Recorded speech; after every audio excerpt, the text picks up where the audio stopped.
19h à Kinshasa, 1 heure de plus dans la partie est de la RDC. Mesdames et messieurs, bienvenue dans cette grande édition du journal. Tout de suite, les titres.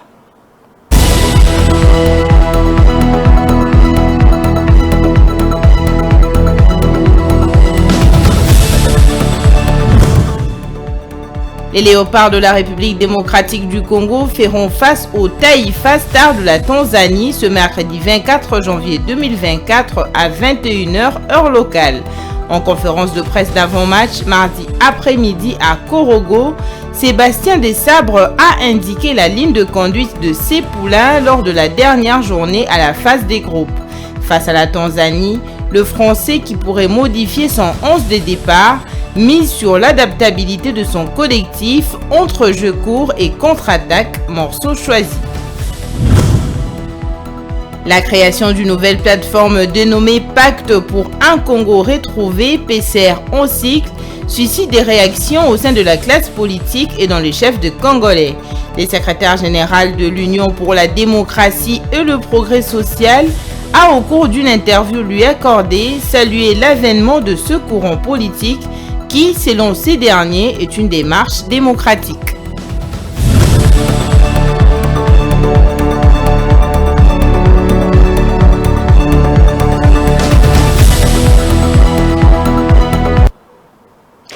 Bonsoir. Lancement officiel le mardi 24 janvier 2024 de la plateforme politique Pacte pour le Congo retrouvé, PCR en sigle. Cette nouvelle plateforme regroupe en son sein 6 regroupements politiques et un parti politique dont AAUNC, AVK 2028, AB50, AMSC, AAP, CODE et CDR. Ces regroupements résultent de l'initiative de Vital Kamerhe, Julien Paluku, Jean-Lucien Boussa et Tony Kankou Chikou, et ce, dans le but d'apporter au président de la République le soutien nécessaire à l'accomplissement de sa vision. Josie Massiala pour les détails.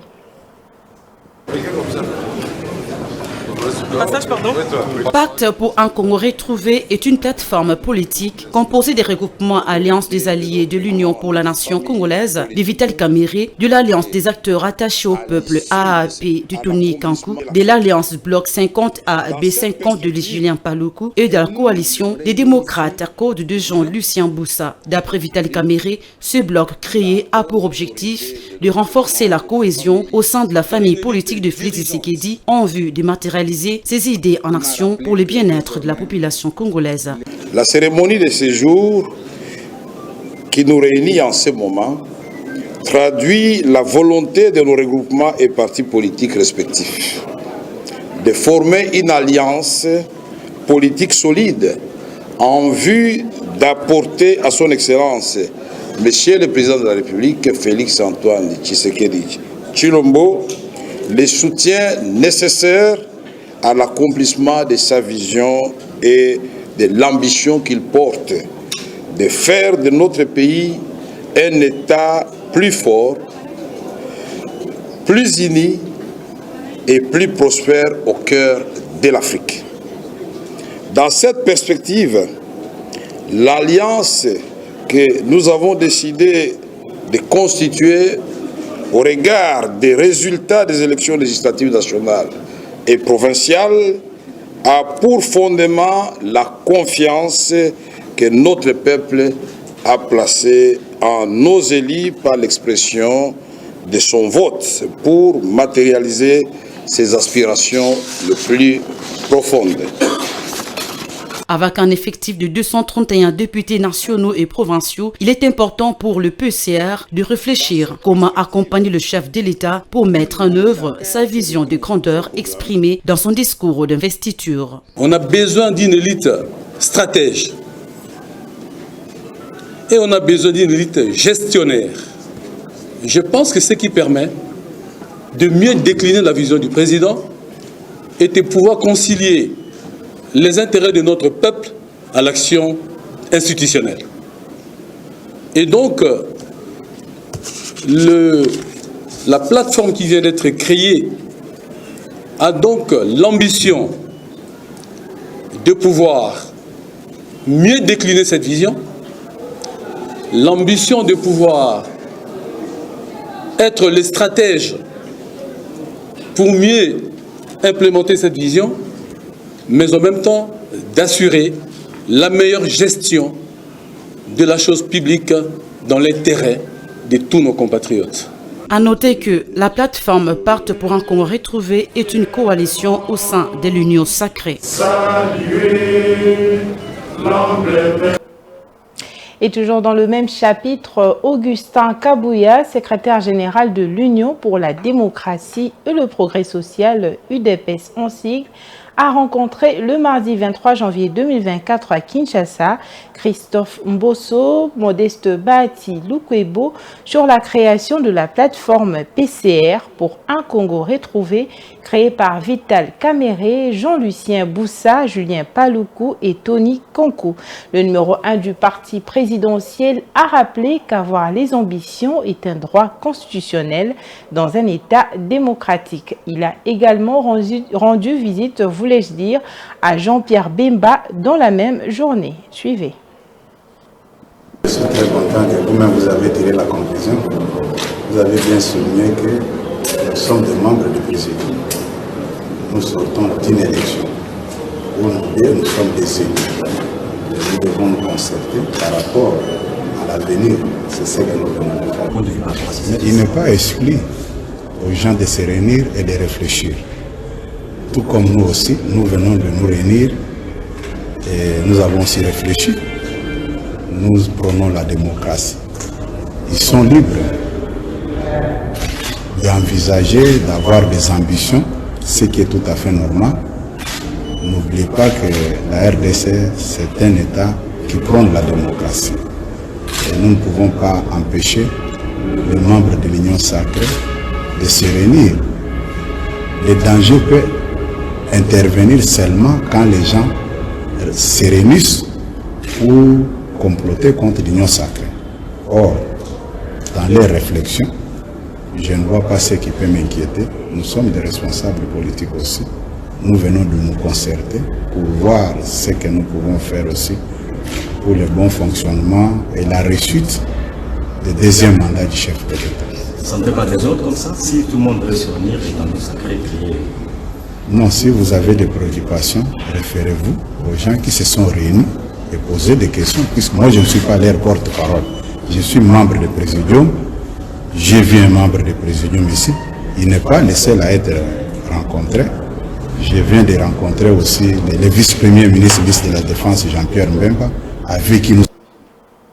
Processus électoral à présent, la Commission électorale nationale indépendante a procédé à la publication des résultats provisoires des conseillers communaux du scrutin du 20 décembre 2023, le mardi 23 janvier 2024 sur les antennes de la chaîne nationale.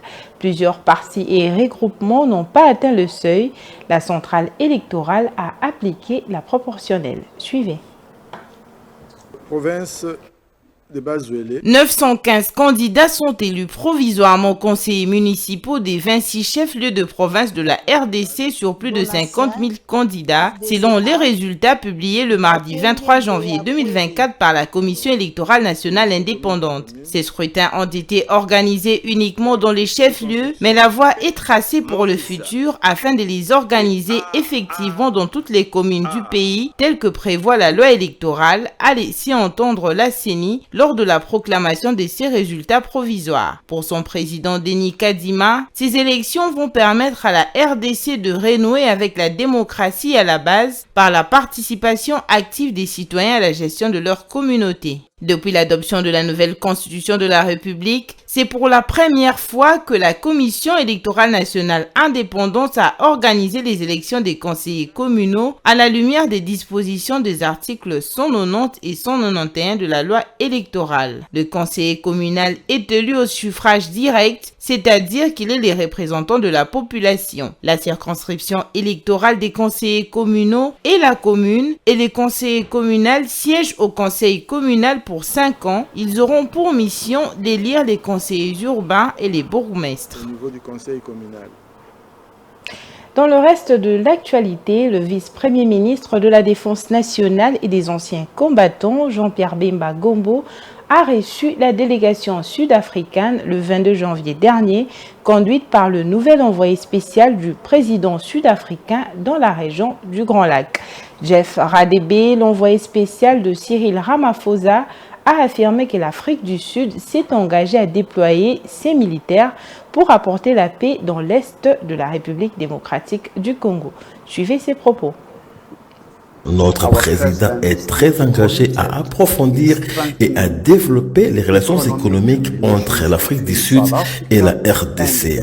Je viens de rencontrer le vice-premier ministre Jean-Pierre Bemba et il est également très engagé et déterminé pour que cette coopération puisse aboutir entre nos deux pays. En Suisse, j'ai exprimé un vœu de voir très prochainement que l'ensemble de l'Est de la RDC retrouve la paix et que le Congo ait la paix afin qu'il puisse développer sa population et le pays. Comme vous le savez, nous sommes tous parties prenantes de la SADC et la SADC a décidé et a un grand besoin d'apporter la force de sauvegarde de la paix dans les zones à problème dans l'Est de la RDC. Son Excellence Cyril Ramaphosa est même déterminé à mettre à disposition ses propres soldats pour apporter la paix. J'ajoute que la coopération militaire entre nos deux pays est très cordiale car c'est un moyen important pour voir la paix et de voir l'excellence des relations économiques entre nos deux pays et de voir la prospérité pour la population de la RDC. Can come nearer to bringing about prosperity to the people of the Congo. Le professeur Willy Makiashi, secrétaire général du parti lumumbiste unifié, PALU en sigle, est démis de ses fonctions de secrétaire général pour haute trahison et incompétence notoire. Didier Mazinga assume l'intérim du secrétaire général de ce parti politique cher à Antoine Gizenga jusqu'à l'organisation du congrès extraordinaire. Josie Massiala pour les détails. Désormais, le professeur Willy Makiashi n'est plus secrétaire général du parti lumumbiste unifié PALU. C'est ce qui ressort du deuxième congrès du PALU, dénommé Congrès de la Renaissance, tenu le mardi 23 janvier à Kinshasa. Il est démis de ses fonctions pour absence totale de leadership, la désertion totale du chef de la gouvernance du parti, l'asphyxie des organes du parti, l'absence totale des réunions du bureau politique et autres. Nous, signataires de la présente, mis par la volonté de sauver ces partis d'avant-garde, prenons les décisions politiques suivantes. La première, la destitution du camarade Willy Makiashi de ses fonctions de secrétaire général, chef du parti pour haute trahison, incompétence et inactivité. Pendant ce temps, rapporte la décision du Congrès de la Renaissance, des grands enjeux liés à la conquête du pouvoir à travers les élections, il a été constaté un manque total d'orientation à ces sujets. Willy Makiashi est aussi accusé par ses pairs d'avoir reçu de l'Union sacrée les matériels de visibilité de campagne du candidat fils Antoine Tshisekedi, président réélu. Au nom du PALU, curieusement, ces matériels n'ont pas été mis à disposition des cadres du parti et personne n'en sait à ce jour la destination. Les militants et sympathisants du parti sont invités à s'activer et à se mobiliser autour d'un nouveau leadership en vue de permettre au parti de reprendre rapidement sa place sur l'échiquier politique national. Ici est de noter que le PALU a obtenu 7 sièges à la députation nationale et 9 sièges à la députation provinciale. Tout à fait autre chose à présent, difficile pour les conducteurs de rouler sur les avenues Kabombar et Bokassa dans la commune de Barumbu. Ces deux artères sont dans un état de délabrement très avancé. Les automobilistes, les motocyclistes qui empruntent ces voies sont aux abois. Leurs engins subissent le contre-coup du mauvais état de ces artères qui sont parmi les principales de la ville de Kinshasa, raison pour laquelle ils demandent aux autorités compétentes de réhabiliter ces routes et toutes celles qui sont dans le même état. Regardez. Emprunter les avenues Kabombar et Bokassa dans la commune de Barumbu ressemble depuis quelque temps à un parcours de combattants. Les piétons, les motocyclistes et les conducteurs qui osent passer prennent des gros risques pour eux-mêmes et leurs engins. Ils s'embourbent dans les nids de poules qui s'y sont créés et leurs véhicules s'en sortent avec des dégâts considérables. Binda Makoba, conducteur de poids lourd, a failli laisser sa peau et renverser son véhicule. Je conduis sur cette route, les journalistes ont vu comment j'ai traversé dans les eaux stagnantes et ont vu comment les gens ont crié. Je me suis en sortie parce que je maîtrise le volant. La route est vraiment délabrée. Pour le moment, nous félicitons le chef de l'État pour sa réélection. Nous n'avons plus de route et les transports deviennent de plus en plus difficiles et les sectionnements des transports routiers communément appelés demi-terrain s'imposent vu l'état de la route. Le chauffeur ne peut pas accepter de détruire son véhicule et devenir chômeur, voilà pourquoi il préfère faire des déplacements de courte distance.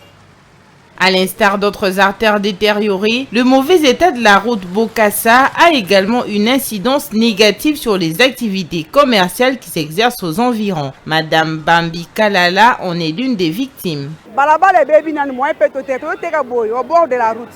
La route est vraiment délabrée, on ne sait pas écouler nos marchandises, nous qui vendons au bord de la route. Parfois les véhicules sont obligés de dévier et nous empêchent d'avoir des clients parce qu'ils passent de l'autre côté. Par moments, les véhicules qui passent par ici éclaboussent nos marchandises. Avant, ce n'était pas ainsi. On nous a chassés du grand marché par le gouverneur Ngobila. On est venu aujourd'hui pour notre survie, mais il n'y a toujours pas moyen de vendre dans ces conditions. L'avenue Kabombar qui traverse 3 communes de la ville de Kinshasa souffre d'un délabrement criant. Ses usagers ne cessent d'interpeller les autorités publiques pour sa réhabilitation compte tenu de sa position géostratégique et de son importance dans la capitale. Nous éprouvons beaucoup de difficultés à cause du mauvais état de cette route qui est d'une grande importance. Elle était en très bon état et nous n'avions pas de soucis pour nous déplacer. Mais actuellement, c'est difficile pour les enfants qui vont à l'école et tous ceux qui vont au travail. Nous souffrons beaucoup à cause du mauvais état de cette route. Depuis l'avenue du marché jusqu'à l'avenue Maïngalou, les véhicules et les motos circulent avec beaucoup de difficultés et c'est là occasion des accidents, y compris les embouteillages, tout ça à cause de la dégradation de cette route. La dégradation de certaines routes de la capitale congolaise devient une situation préoccupante. L'intervention des autorités pour leur réhabilitation est plus que nécessaire. Les réhabiliter va fluidifier la circulation dans la capitale et réduire les embouteillages à travers la ville. Et ça fait déjà 2 mois depuis que le port de Ngabou à Boma, en la province du Congo central, est sous les eaux dues à la crue du fleuve. Le mardi 23 janvier 2024, les activités ont repris timidement après la décrue des eaux du fleuve Congo. Les marchands des poissons salés, les agences des voyages fluviales, les services de l'État commis à ce poste frontalier affirment qu'ils ont vécu cette période avec beaucoup de peine. Ils étaient incapables d'accéder à leur lieu de travail depuis le mois de novembre. Ils lancent un appel à l'aide aux autorités compétentes. Suivez. Après plus de 2 mois d'inondations causées par la crue du fleuve Congo pendant cette saison pluvieuse, la vie commence à reprendre petit à petit au port de Ngabou à Boma, situé à une 50aine de mètres du majestueux fleuve Congo. La chaussée, les étalages et les bureaux des services étatiques ont été submergés par l'eau, rendant impossible le déroulement normal des activités dans ce coin du pays. BBDK est vendeuse de poissons salés au port Ngabou de Boma depuis plusieurs années. Elle explique le calvaire vécu pendant cette période d'inondation. Nous venons de reprendre seulement aujourd'hui. L'eau était tellement montée qu'il était impossible d'accéder ici. Les pirogues allaient jusqu'au bout du magasin de Congo Futur. C'était une période très difficile pour nous. Nous vendions là-bas sur la route sous un soleil ardent. Maintenant que l'eau commence à se retirer, nous avons initié quelques travaux d'aménagement pour reprendre nos étalages, même si les mouvements restent timides. Nous n'avons reçu aucune assistance.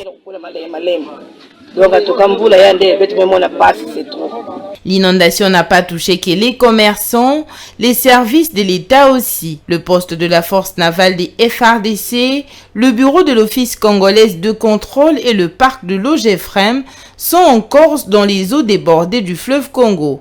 Bruno Epanza est commandant et chef de poste de force navale au port de Ngambou. Il estime que l'eau du fleuve commence à diminuer, mais pour reprendre le service, il faut désinfecter d'abord le bureau pour éviter les maladies dues à l'insalubrité. Il espère que les autorités vont intervenir pour améliorer leurs conditions de travail. Nous venons de passer une période très difficile. Au début, on croyait que c'était la montée habituelle du fleuve, mais on s'est rendu compte que c'était extrême. On ne pouvait même plus accéder au poste. De l'eau avait envahi le bureau, tout le monde a déserté ici. L'OCC, l'OGEFREM, personne ne pouvait plus venir travailler. Nous sommes restés seuls ici dans des conditions très difficiles. Maintenant que l'eau commence à baisser, la seule préoccupation reste le réaménagement du poste. Il faut désinfecter ou reconstruire parce qu'à l'état actuel, le bureau est infesté. Rappelons que la crue du fleuve Congo a atteint un niveau élevé cette saison en causant d'énormes dégâts dans plusieurs territoires et villes du pays, occasionnant les inondations des maisons d'habitation, des champs, des espaces de négoces et à certains endroits, on signale plusieurs dégâts matériels importants. La régie de voies fluviales a annoncé il y a quelques jours passés que la décrue du fleuve Congo a commencé. Les populations riveraines sont appelées à prendre des précautions pour ne pas subir les mêmes conséquences dans les années à venir. Et enfin, en sport, les léopards de la RDC affrontent ce mercredi 24 janvier 2024 la sélection tanzanienne au stade Amadou Gon Coulibaly à 21h heure locale pour la troisième et dernière journée des phases du groupe de la 34e édition de la Coupe d'Afrique des Nations. Sébastien Desabre, sélectionneur des léopards, s'est présenté lors de la traditionnelle conférence d'avant-match le mardi 23 janvier avant d'affronter les Taifa Stars de la Tanzanie à Korogo. Enoch Kalonji nous signe ce commentaire.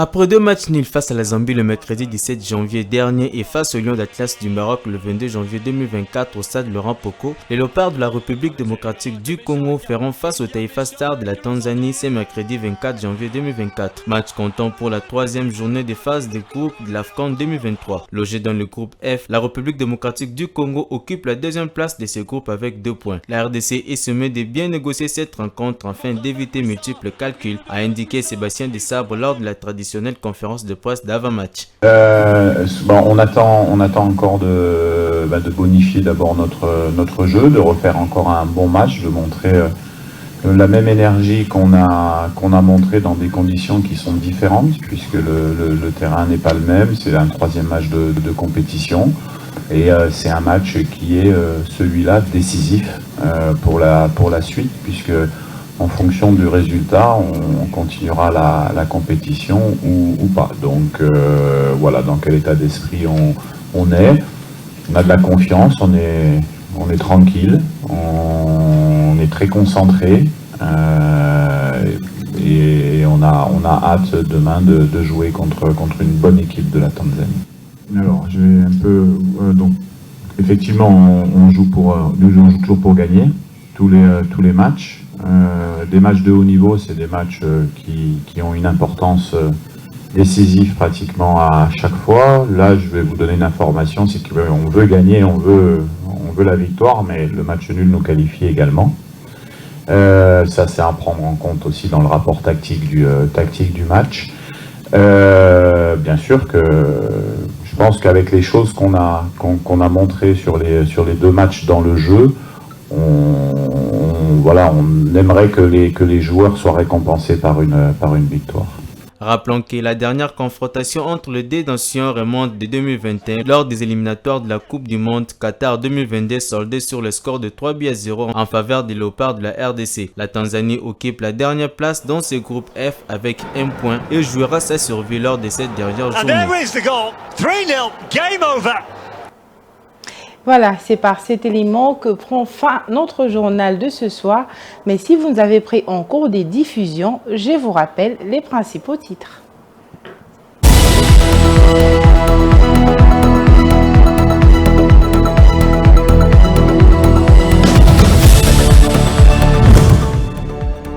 Les léopards de la République démocratique du Congo feront face aux Taifa Stars de la Tanzanie ce mercredi 24 janvier 2024 à 21h heure locale.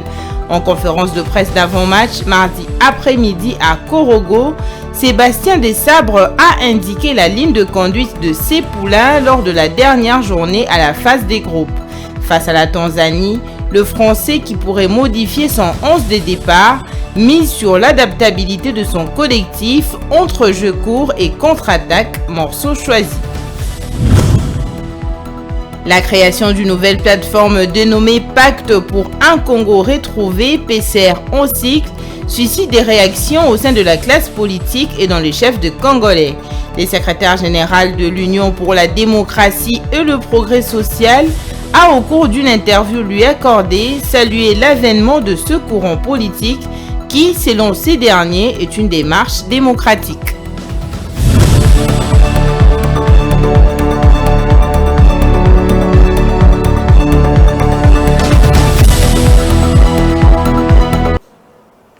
Ce journal est complètement terminé. Retrouvez la prochaine édition demain à la même heure.